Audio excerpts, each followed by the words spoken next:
Le monde. Je suis venu près de vous pour vous expliquer mon importance sur la terre. Je ne suis pas mauvais, mais je fais l'œuvre de mon Père qui m'a envoyé. Je réponds au nom de la mort.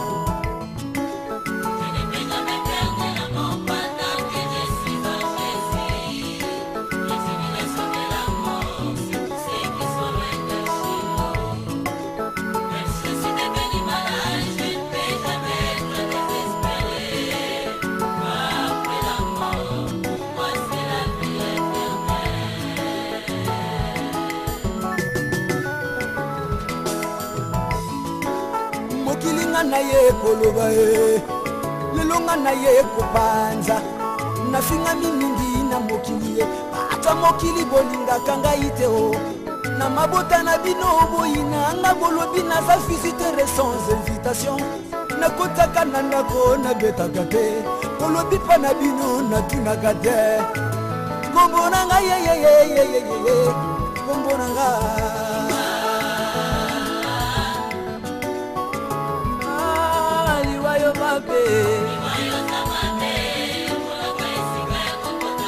nasalimi ye kayo yokokota na bongo na bato mosala na yo yaya be moko yasungaka libota liwa oyo azalaka na pota tindaka mpongo tamika bonga liwa oyo ya solo liwa te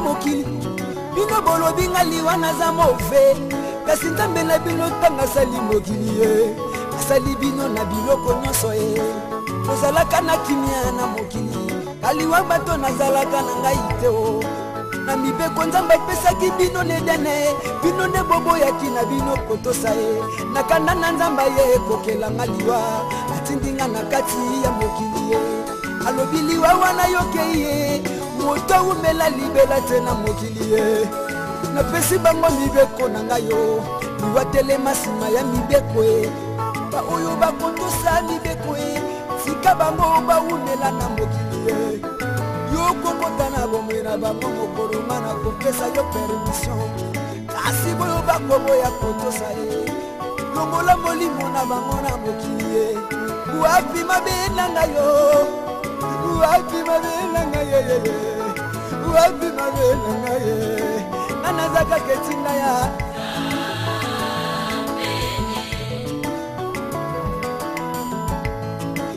abolingo na ye lisusu nzambe ayekotinda mwana na ye yesu alobi boyo bakondima yesu à un certain moment, tu comprends de comment il voit. Et là, c'est comme la liberté. C'est comme à un moment, et là, que tu pas molinza. Alléluia. Tout ça, on a zappé pour convaincre il y a des musulmans, il y a des bouddhistes, dans la religion. Mais ce que je veux dire, c'est porter, ramener la conscience de chacun de nous dans la parole de Dieu. Dans telles circonstances, il nous faut parler de la parole de Dieu. Parce que la parole de Dieu vient consoler les cœurs. Tu vas triste, tu vas tout ami, mais il faut que le balanda meilleur pour ça, qui mène à 4 Amen. Dans un texte moko, je vais prendre la parole de Dieu pour en partager ensemble. Mais avant de prendre ce texte, on va chanter parce que j'aime aussi chanter. Et ce sont des chansons que vous connaissez tous.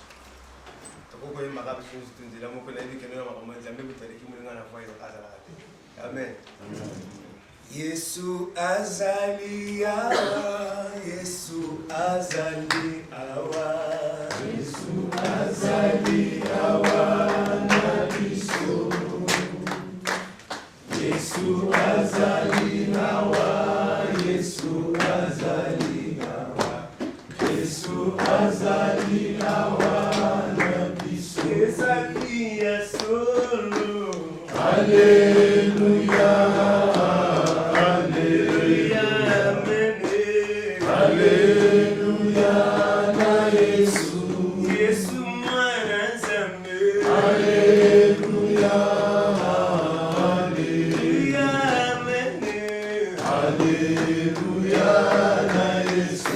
Ezalia solo.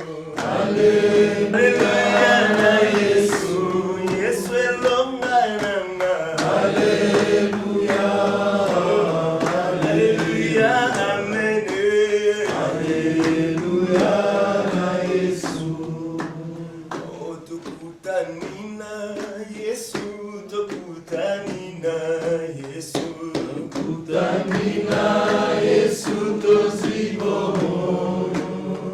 Tukutani na Yesu, tukutani na Yesu. Tukutani na Yesu, tozibomo. Moya seko ekosila kate. Alléluia. Alléluia, amen. Alléluia na Yesu. Yesu mwana nzambe. Alléluia na Yesu. Biso tokomona Yesu kitoko tosaye. Biso tokomona Yesu na lola.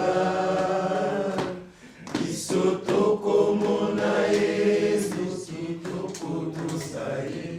Biso tokomona Yesu na lola. Ezalia solo. Alléluia. Alléluia, amen. Alléluia na Yesu. Alléluia, amen. Alléluia na Yesu. Oh, molimo mosantu azali, molimo mosantu azali. Molimo mosantu azali na biso. Molimo mosantu azali, molimo mosantu azali. Molimo mosantu azali na biso. Ezalia solo. Alléluia. Alléluia. Amen. Alléluia na Yesu. Yesu elonga na ngai. Alléluia. Alléluia, amen. Alléluia na Yesu. Je vais lire le texte de la parole de Dieu dans le livre de Luc, chapitre 16.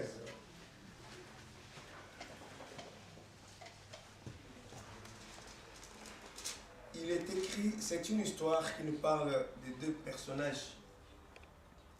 Il y a un jeune homme riche, il y a aussi un pauvre. Je vais commencer au verset 19. Il y avait un homme riche qui était vêtu de pourpre et de félin et qui chaque jour menait joyeuse et brillante vie. Un pauvre nommé Lazare était couché à sa porte, couvert d'ulcères et désireux de se rassasier des miettes qui tombaient de la table du riche. Et même les chiens venaient encore lécher ses ulcères. Le pauvre mourut et il fut porté par les anges dans le sein d'Abraham. Le riche mourut aussi et il fut enseveli. Dans le séjour de mort, il leva les yeux et tandis qu'il était en proie au tourment, il vit de loin Abraham et Lazare dans son sein. Il s'écria, « Père Abraham, aie pitié de moi et envoie Lazare pour qu'il trempe le bout de son doigt dans l'eau et me rafraîchissez plutôt la langue, car je souffre. Il y a entre nous et vous un grand abîme, afin que ceux qui voudraient passer d'ici vers vous ou de là vers nous ne puissent le faire. » Le riche dit, « Je te prie donc, Père Abraham, d'envoyer Lazare dans la maison de mon père, car j'ai 5 frères. C'est pour qu'il leur atteste ces choses, afin qu'ils ne viennent pas aussi dans ce lieu. » J'ai des projets. Souvent, les gens comme ça, quand la maladie frappe, ce sont les premières personnes à appeler les pasteurs. Moi, ça m'aide, mon ami. Dieu, il ne fait pas cas. Ça ne l'intéresse pas. Je me contente de mes biens. La parole de Dieu sur quoi? Après la mort, qui va aller au ciel. Pour lui, c'est ça. Si vraiment Dieu existe, le ciel existe. Alléluia. Regardez Lazare. Lazare était devant sa porte, demandait même le riche. De Lazare prend le caractère d'un homme qui a reçu la parole de Dieu, qui se trouve dans deux endroits, que la Bible appelle le séjour de la mort. Alors, le séjour de la mort, c'est-à-dire, il y a deux endroits. Il y a les lieux où ceux qui ont accepté Dieu, accepté Jésus, leur âme et esprit vont quitter le corps. Parce que la mort, lorsque la mort vient, elle vient avec une force de frapper sur l'être humain. Alors, et c'est pas les trois composantes, spirituelles, et physique et invisible. L'âme et le corps vont aller à l'endroit où la personne a choisi. C'est-à-dire, si tu as accepté Dieu pendant ta vie, ton âme et ton esprit vont aller dans le sein d'Abraham, appelé les lieux de repos. Attendre le jour où la résurrection des morts et des vivants en Christ. Et si vous n'avez pas accepté Jésus, vous allez vous retrouver là où Lazare, l'homme riche, est en train de demander juste une goutte d'eau. Alléluia. Mais posez-vous des questions. Est-ce que vous croyez Papa José n'était pas notre frère au milieu de ceux qui le connaissent, ils sont là? Après la mort, vous savez où? Je ne suis pas venu parler pour les morts, parce que les dieux que je prie, ce n'est pas les dieux des morts. Je suis venu nous parler, nous, les vivants. Il nous faut travailler sur notre vie aujourd'hui. Tout ce que nous voyons, parce que toutes ces choses vont passer. Après la mort. Si quelqu'un vous dit qu'après la mort, il n'y a pas de vie, non, il n'est pas la vérité. Après la mort, il y a une vie. Si vous choisissez vivre cette vie dont je parle, ce n'est pas moi qui ai écrit la Bible. Ce n'est pas moi. Si Dieu existe, moi je crois à cette Bible, moi je crois à cette parole.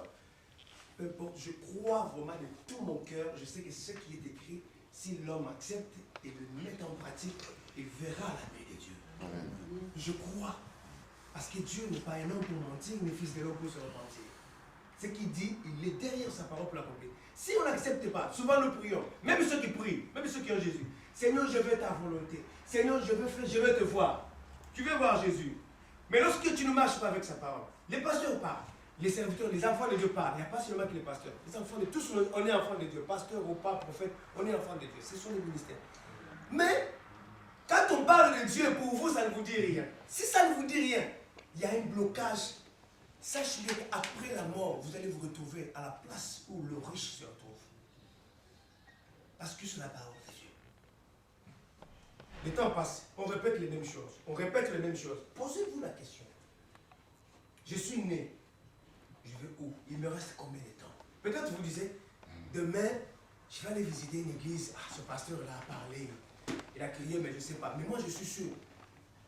Ici, tout le monde, Dieu peut toucher une seule personne à travers cette parole que je parle. Il vient dans la vie de l'homme. Moi, je trouve que la mort est bien. Selon la Bible. Pourquoi la mort est bien? La mort vient nous permettre d'accéder à la vie dont Dieu nous a mis. Nous donne l'accès. Si on ne meurt pas, on n'ira pas dans le paradis. Avec ce corps, la Bible dit, ce corps et ce sang que nous avons ne comparaîtront point dans le royaume de Dieu. Alors, il faut que ce corps meure. Ce corps va pourrir. Tout pas pour là-bas. Tout ça c'est Ebola. Le corps va pourrir. Tout la tisango. Mais nous ne tenons pas compte que Dieu regarde le cœur. Est-ce que ton âme plaît à Dieu? Est-ce que ton âme commune avec Dieu? Dormir, se réveiller, ce n'est pas l'habitude. Il y a des gens, si vous allez à l'hôpital, vous allez voir comment les gens souffrent. Est-ce que quelqu'un a déjà senti l'odeur de la mort? Est-ce que quelqu'un a frôlé déjà la mort? Si vous êtes ici, vous avez frôlé la mort, ce n'est pas la peine de passer le temps dans le monde. Il est temps pour vous de vous dévouer à Dieu. Parce qu'il a quelque chose à faire avec vous. Moi, je le dis souvent, si je me réveille, je rends grâce à Dieu parce que je n'ai rien donné de spécial plus que ceux qui viennent de mourir. C'est par sa grâce. Je n'ai rien à lui donner. L'or et l'argent lui appartiennent. Donc moi, ma bouche doit célébrer et rendre gloire à Dieu et être reconnaissant à lui. Chaque fois que je vis, c'est une grâce de Dieu. C'est un miracle. Je dois bénéficier de cela en rendant gloire à Dieu. Alléluia. Amen. Vous écoutez Dieu par tous les moyens. Et surtout qu'il y a l'Internet, il y a partout les Bibles, il y a partout la parole prêchée. Vous êtes musulman, continuez. Vous êtes bouddhiste, continuez. Moi, je parle de ce que Jésus m'a envoyé d'enseigner. Je parle ici pour avertir les âmes. Demain, ça ne nous appartient pas. La Bible dit le lendemain ne vous appartient pas. Le lendemain appartient à lui-même. Il y a des gens, ils ont laissé beaucoup de choses. Il a construit bien. On a vu. Michael Jackson, on l'a vu. Il n'est pas parti avec. On vient de voir notre soeur bien-aimée, Marie Missam. Elle n'a rien emporté avec elle. Non, il faut réfléchir un peu. Savoir que, qu'est-ce que nous sommes en train de faire sur la terre? Est-ce que vous croyez que Dieu s'est trompé de vous accorder la vie, de m'accorder la vie? Non, il attend de moi quelque chose.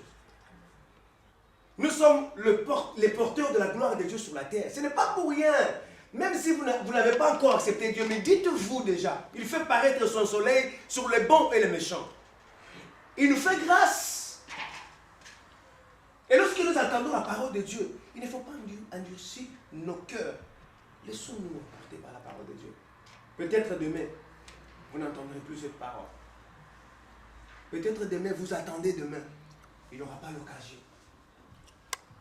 On ne le souhaite pas. Qui souhaite? Personne. Je te bénis pour cette parole. Il y a une âme ici, Seigneur, que tu as parlé. Je suis qu'un canal, un instrument par qui tu es passé, Seigneur, pour parler à nous tous. Lorsque je renseigne ou je prêche, je deviens prédicateur de moi-même. Que cette parole m'interpelle aussi, Seigneur. Je sais que tu as interpellé une soeur, tu as interpellé un frère ici. Lorsque ta parole tombe, Seigneur, je prie une chose, je te demande une chose, que cette parole ne tombe pas dans les endroits pierreux. Que cela tombe dans la bonne terre afin de produire, Seigneur, les fruits. Continue cet esprit, moi je suis limité vraiment. Chers internautes, c'est votre humble servante Clarisse Bibinda, la queen de la femme en barbe. Bomoni Clarisse Bibinda, le on a besoin qui dort magasin, c'était parce que là, toi on a matanga, Bible lobby, toi assister Batunatan, on va pas si bisengo. Dans la minute yo, moi ça m'a fou. Azana na tango ya pasi parce que tu es la grand frère na biso, papa na biso, yaya na biso, José Noko na biso. Akoufina qui est décédé au Congo, Akoufa le 6 janvier 2015, enterré le 23 janvier 2016. Donc c'est les grands frères de Onos Limbambe, Obision de Onos Limbambe. Tu es quoi assister na matanga tomoni batonto baza awa. Donc biso longola Congo vibration, Blaise Ebeleke mon boss. Gaillard, Babi Ramsa Gaillard na sima ya caméra yo moyebi tomoni bayaya baza awa bayebi sabiso to solana bango et ça ata moi bien bonsoir yaya. Ouais, en fait tous en matanga tomoni awa to lito eba to bi ke mutakufi eza grand frère ya Onos Limbambe. Ouais, aza éprouvé yango toye to tuna est-ce que mutakufa ki oyeba ki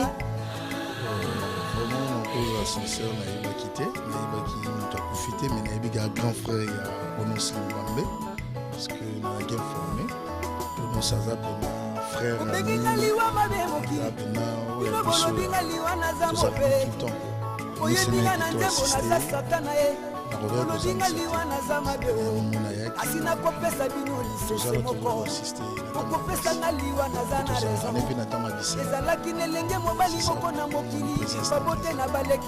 d'accord, il y a tout le monde présence même ce bel grand frère que tu lui tu bata pour na famille au écota là parce que auto ça là tu dis que famille après et ça là haut et ça souvenir pour la famille tu ba moi moment quoi est satisfait et soulager famille.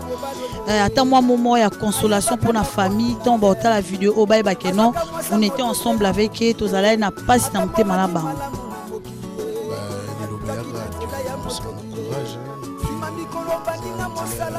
c'est ça c'est la grand frère ici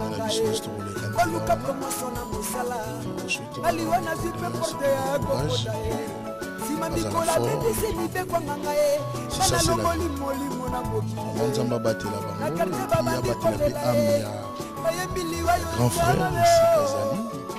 c'est ça qui ça qui on a aussi le courage il y a qui ça bata boyoki toli toyeba parce que tomoni oye na matanga mpo lelo ezalaki enterrement ya grand frère onosi ya José oyo akufi na Congo toyi toyeba est-ce que oyebaki ye moto akufaki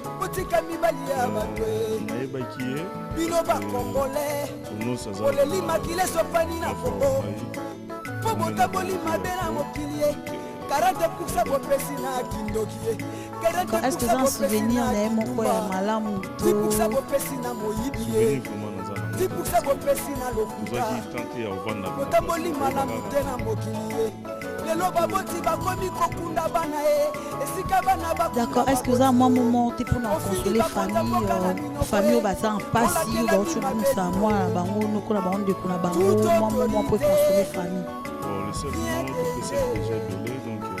mabe na bango bakonzi ye botika nzambe ye moka jije bango baliwa nakenda yo siere na biso awa bie palinga loba mwa liloba moka mpona kofortifie famille oyo baza éprouvé oyo bauti okufela tomoni ye aza pembe bonsoir yaya bonsoir comment se présenter bon nga kombo nanga Roger Okonkoli navandi na Paris onosi ali beau-frère na ngai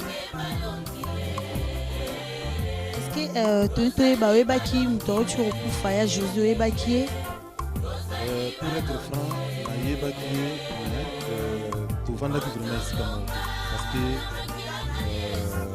toyebanaki na mwa mosika peut-être kosola na telefone mais tovanda vraiment tomisana makasi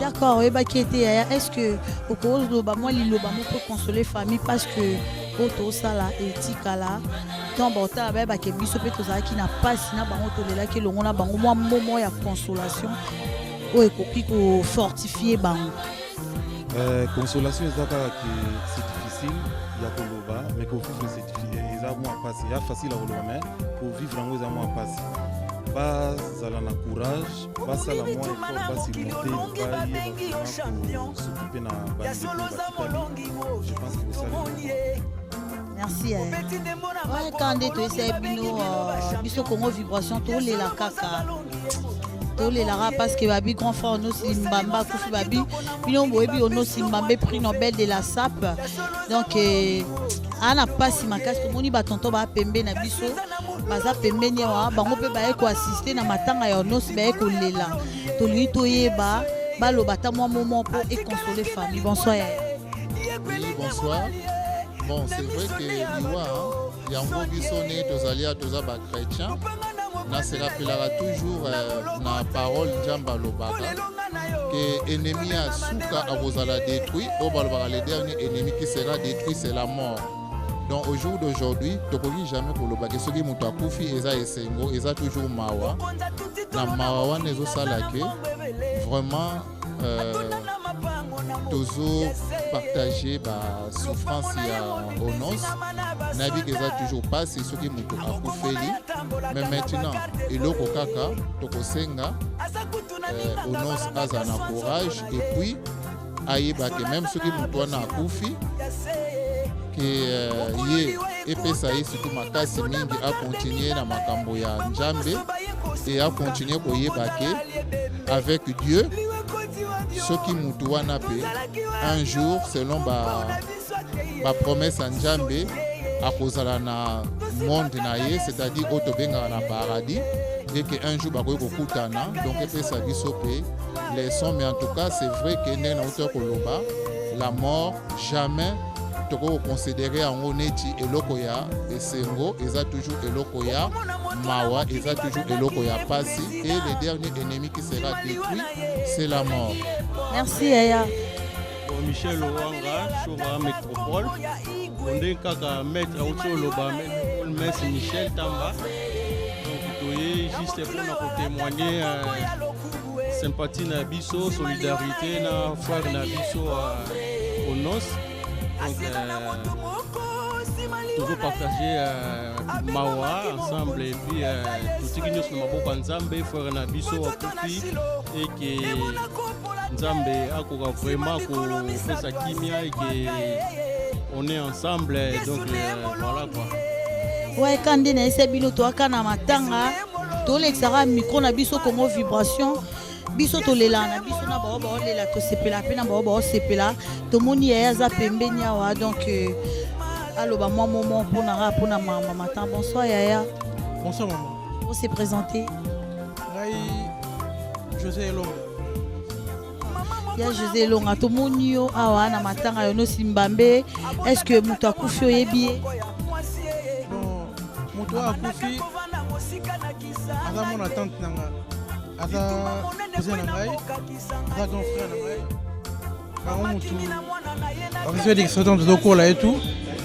Na sepeli comment na batu ndenge baye ko le na biso longo. Voilà. Matango ezanga. D'accord, bah souvenir mais nous aki nango ya bien. Est-ce que vous pouvez certainement bah souvenir na mukie pour te rendre un hommage. En tout cas souvenir à suka on a zanango yaye eza na 2015 na janvier ngana ono stocké na kin kokunda papa abotono sakufaki tozaki na kin to organisaki liwa papa ensemble tokundaki ensemble azaki en bonne santé. Et puis encadrer biso comme grand frère. Et puis voilà. Souvenir sous quand si yaya. Merci Kande Tolobato continuer toza suna tontoza pembe na biso wa. To tambisaka micro na biso ka pona mamuka ya ba matanga. Bonsoir yaya. Bonsoir. Ngai François Yambouya. D'accord yaya. Toli to ba tomoni ana matanga to ba est-ce que muto akufi boza famille to connaissance toni? Ouais, non, la famille dans le sens, premièrement parce qu'elle est congolais. Mais Azali, grand frère, il y a Ami Nangaï, Onos Limbambe. Donc, famille Limbambe va perdre et Zama en abissonioso. Nga étant qu'Ami Nae, raison pour laquelle Nae pona assister de Konabiso Onos Limbambe, Kolela Nae Longo, ko partager moment où il y a tristesse Nae. Ensemble, et raison pour laquelle nae sika o. D'accord, ouais, même ceux qui étaient parce que moi l'ilobama peut fortifier famille au bas la image au bas qui biso petoza qui est là ensemble na baon. Oui, bon nzela liwa et nzela bisonyoso donc il est accueilli local pasteur à Otaï côté à tout à l'heure que bisom totikali surtout na famille. Base à la affaiblité, bas continuer, base à la fort et puis voilà donc c'est ça qu'on a pour le bango pour nous fortifier bango base à la décourager bango va continuer chemin na marambo pe baza nango ya rosala na mokili place où ya salagité bango ba courir ko continuer pour basala yango. Merci. Tozo continuer kana micro baladeur na biso Congo Vibration donc biso tolela ka Blaise Ebele na ebisakio ko banga te to ya na matanga poto so banina ono Simbambe Ramsi Agaya caméraman na mo réalisateur na ngala ebi ko zo lela bon eza o mambo yaka to moni yaza pembeni awa donc bonsoir yaya. Bonsoir. C'est présenté on monanga Sele Yoji. Toni te ba yaya to moni ala matanga ono Simbambe est-ce que muto akufi oyebiye bozaki famille teza connaissance. Za connaissance parce que l'imamé a pu venanga quoi. D'accord, on ça et puis on vient na yo. Est-ce que oza liloba moko o ko fortifier bango na tango ya pasine ba otiko kufela et consoler bango au moins ni moi pour consoler bango ta ton bota vidéo. Ngala on peut ça venanga courage, eza liwa biso to kufa courage kaka courage. Donc le lobéa tu n'as pas ça courage quoi. Courage. Merci yaya. Kande na isabino toi na tango pasi, toi na matanga. Bomoni na droite nanga a tozana Onos Limbambe prix Nobel de la SAP. Wa ku feli grand frère na José Nakina. Bomoni biso nde toi na pasi, toi na mabobi que la femme en barbe Clarisse Bibinda vibraka. Mais le moi ça mandef moi vibrer za te pour toi na matanga, toi na pasi, donc na pasi. Onos Limbambe aza awa yemoko ayebisa biso yemo ayebaki yaya pesa moi témoignage na ye pe moi likamo pour ça là bateau autant en vidéo et qu'en Afrique ba mona que no biso pe to lele na bonsoir. Ouais, bonsoir Clarisse Kibinda. Elite ba muto akufi ndolo biaza grand frère na yo bato baye apoto assister na matanga. Est-ce que témoignage na nini oza nango ba souvenir na nini oza nango vraiment ya bien oza nango ça seulement souvenir na. Te o akufi aza grand frère na ngai aza grand frère à José Longa Consolateur, aza grand frère à Deborah Elonga, grand frère à HP Elonga, a grand frère na Bisonyo surtout nde tozawana, aza grand frère na ngai, aza natif à Bandal, bana nyonso to Bandal baebi Mandre abotami na Bisengo na Lunza di 44. Vraiment abotami wana akoli wana bana Bandal nyonso to baebi. Azaki ne mutumo aki bien, aki gentil, aki sympa. Azaki trop mingi na commune na Bandal. Place à ça la staff na commune na Bandal. Il te ba pardon, abela kini na zay maladie, les longue maladie ou courte maladie.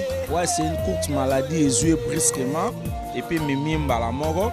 Abelika pendant quelques étapes mimimba mort tinde liwa yeux donc voilà. Yango na randeza. Na bela ki mo mukeka ka bo maladie mimimba. D'accord, tu es bien que non, on a un souci, voilà. Tu es baneti, ba famille est en Congo, est en Afrique, on a tombé mon vidéo, on a vu ça bango nini, tombe ta vidéo, ba bien que tu es là na bango, moi le bamo pour fortifier bango ça bango bien. Tende to lo bara ba pasteur ba autoté ha, les awana, tozana pasteur Francis Lola, pasteur John autoté ha, pasteur de pasteur Zaliawa.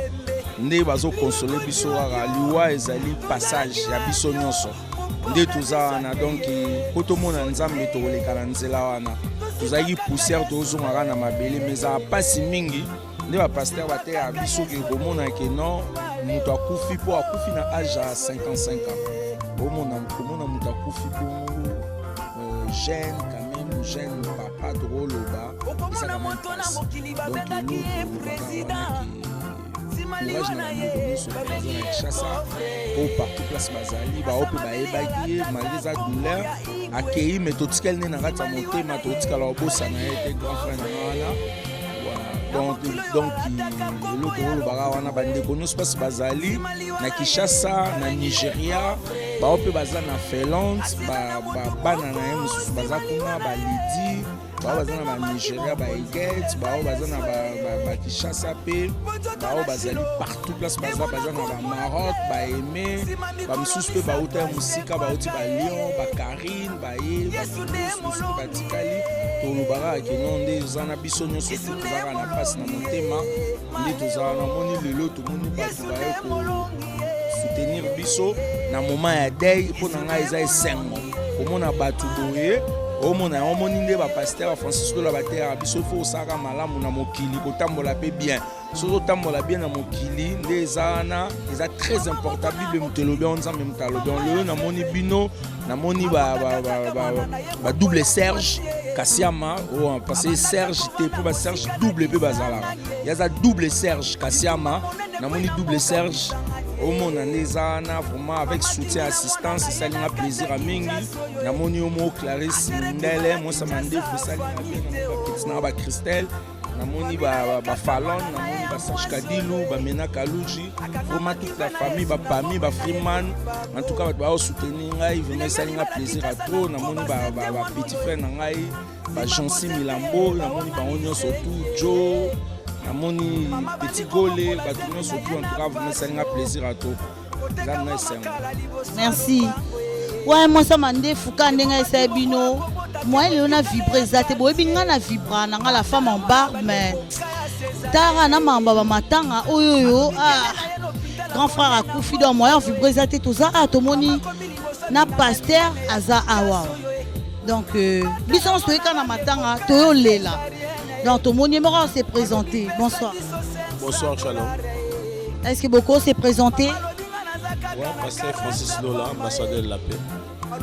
Pasteur Francis Lola, est-ce que Moutakoufi, Boeba Kie, Boza famille, Lianine Boza on a? Non, c'est plus que même. D'autres Boza famille, on a zappé le quoi à partir de la église, mais bisous de nous, tout ça, ma relation, mais qu'on venait le quoi en famille. Donc nous ça a déclaré le roi petit frère à passer Francis Lola. Donc matanga za biso sosi matanga bilo bito lela na ba bazana kolela. Biso za nesengo na bazana ko esengo. tomona Jésus akina matanga donc pona ngai koya awa eza ko participer mawana nde wakufi musika Onos aye moko ba congolais nso bazawa ba représenter famille Onos. Voilà pourquoi assistance sanga pasteur. Donc pasteur la zelanga ba ndimi l'église mais sopi mon ndimi comme faut passer à déplacer. Déjà pas assistance. Ok, pasteur Francis est-ce que même ce ben de côté pour Onos Limbambe, est-ce que moi moment pour et fortifier famille au bana pas si tombe ta vidéo au bail bakeno biso petoza qui coller les longo mona bango pour fortifier bango de bi que liwa eza pour na biso nyonso mais pour le moment bana douleur donc moi lilobamo pour non fortifier bango tombe ta vidéo. Ouais, on va adresser na famille na bi eza pas parce que ku fezalaka esengote ku fezalaka pas pour kabwani nyonso ezalaka pas mais na linga liwa ya mutu et perception réflexion.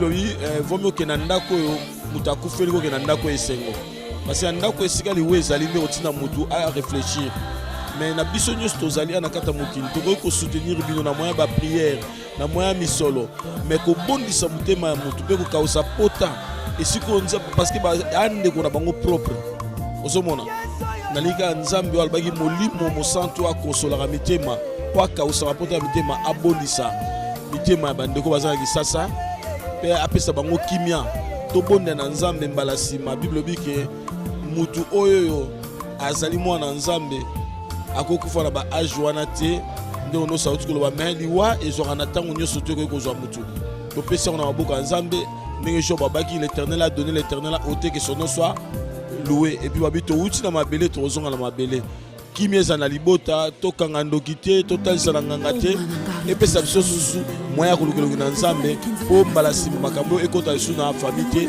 pe to ebi ke biso to kufa mais to kufa na ba age nzamba permettre de kufa. Voilà. Merci pasteur et bonsoir. Vous se présenter. En fait, parce que c'est un grand frère. À part un grand frère, on a vu un professeur parce que Amola qui s'est pas dans la belle quoi. Tout à fait, on a ébiété. Mais moi, parce que la tristesse passe nettoyée par vraiment par Abisso. Et lui, il est parmi les miens. Et de voir dans je crois qu'il faut assister de plus que cela. Il y a un peu signifiant. D'accord, oyebi mutakufi to ebi Onos Limbambe, est-ce que koza na lilobamo eko fortifier famille o bakufeli même ba o baza Afrique tombe ota la vidéo oyo moi lilobamo pour la consolation. En fait ça le ba toujours que tu as profité des attaques que biso o tout kali vivant nzambali biso koleka même pour akufi wana nzambali na kemen izara tournaye parce que biso ba tout kali vivant pasteur tout à l'heure a dit qu'il y a le bel au moins vraiment profond en fait kokufa pour na biso tozongo na sens ka ya mabete déjà pour na poso oyo etikala na ngo po place autorokende poso ezalati en fait c'est ce que j'aurais tenu et message on transmettre même na famille passe bazar donc maman nango eza juste kaka lokola canal moko boye eza schéma moko boye po lobi mutu wana ala na esika oyo nzambe akompele c'est tout ce que je peux dire. Merci.